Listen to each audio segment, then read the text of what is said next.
Have you ever just looked around and wondered why some people seem to just breeze through life while others are constantly hitting one wall after another? It's a question we've all probably asked. In this explainer, we're going to dive into one author's really interesting take on what truly separates a smooth, beautiful life from a difficult one. So the author, Zhu Feng, kicks things off by pointing out these two totally different realities. On one side, you have a life where you don't have to worry about the basics, you're surrounded by love, and things are just smooth. And on the other side, a life that's just full of pain, roadblocks, and feeling alone.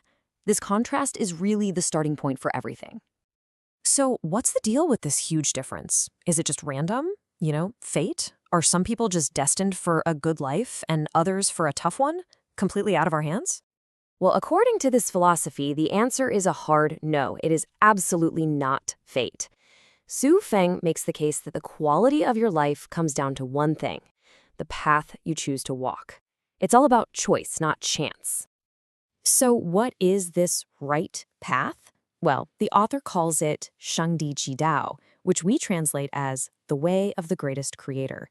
And this is presented as the absolute best path to take if you want that smooth, beautiful life we were just talking about.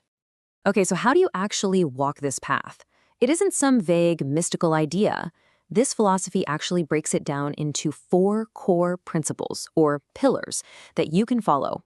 Let's jump into the first one. The very first pillar is all about getting in sync with the natural flow of the universe. The principle is 顺应自然, which means to follow nature. It's really about letting go of that need to fight against everything. And this is super practical. It means you don't try to force things, not with yourself and not with other people. It's about accepting what comes your way and letting go of what's meant to leave. The real key here is balance. Not aiming so high you're always disappointed, but not feeling worthless either. And steering clear of extremes, like being super extravagant or just being lazy. This quote just perfectly nails the idea of accepting what's right in front of you. Don't waste your energy wishing for an apricot when life has handed you a perfectly good peach. Just enjoy the peach. It's about engaging with the here and now. Okay, on to the second pillar. This one is wuwa, which translates to selflessness or even no self. This is all about getting past our own ego and its endless list of wants and demands. What this looks like in real life is, well, living without always trying to compete or strive for more. It's finding a way to be content, whether you're staying in a 5-star hotel or a simple little hut. It's about not being greedy, just taking what you need and putting the good of the group before your own. It's a kind of non-attachment, not clinging to things, but also not refusing what life brings you. Pillar number 3 is a word we all know, but this is a deep dive into what it means in practice. It's love, or I, but this is a very specific, active and selfless kind of love. So this is about giving just for the joy of giving, with 0 strings attached. The whole point is to bring happiness and freedom to other people, not to control them or trick them. It's about respecting all life and being willing to put others first. According to the author, when you live this way, you just don't create enemies, which makes for a much smoother ride. And that leads us to the 4th and final pillar, which is really the foundation for everything else. And that pillar is faith, or sin. This is a big one. It's about having total, complete trust that the greatest creator has already arranged everything perfectly. With this kind of faith, there's just no room for worrying about tomorrow, about your job, your house, your next meal. The belief is that if you're on this path, everything you need will be provided. So right about now, you might be thinking, okay, this all sounds like a really nice set of beliefs. But the author argues it's way more than that. They claim this is a fundamental law of the universe. So let's get into why they believe this path is literally guaranteed to work. The key word here is 必然, and it means inevitability. The author isn't just suggesting a good lifestyle. They're describing what they see as a universal principle of cause and effect, something as real and as certain as gravity.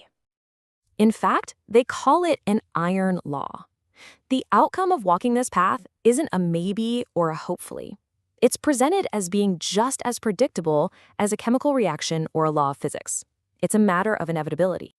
The logic is incredibly direct. Good thoughts and good actions, they inevitably lead to good results. And on the flip side, evil thoughts and evil actions well, they inevitably lead to evil consequences. It's presented as a straight line from cause to effect, no detours. The author uses some really powerful analogies to drive this point home. If you chase the sun, you are inevitably going to escape the darkness. If you plant a seed in good soil, it is going to grow. And in that very same way, good deeds will inevitably bring you good fortune. It's that simple, an unbreakable formula. So, if you follow these 4 pillars and you accept this whole thing as a law of the universe, what's the end game? Where does this path ultimately lead? What's the promised future? The author guarantees a beautiful future. Following this way is said to lead directly to the kingdom of the greatest creator. And this isn't just one place. It includes different realms of increasing joy and long life, like the 1,000-year realm, and ultimately the realm of ultimate bliss. A future of endless joy. That's the promised reward. And to really wrap it all up, the author's conviction is just perfectly captured in this final quote. In their eyes, this isn't some difficult, confusing road to walk.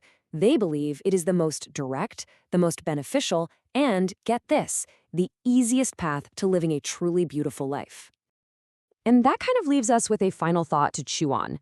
Is the life you're leading just the sum of all your little daily choices? Or is it actually governed by a deeper, universal law of cause and effect that you can either fight against or choose to align with? That's a powerful question to think about.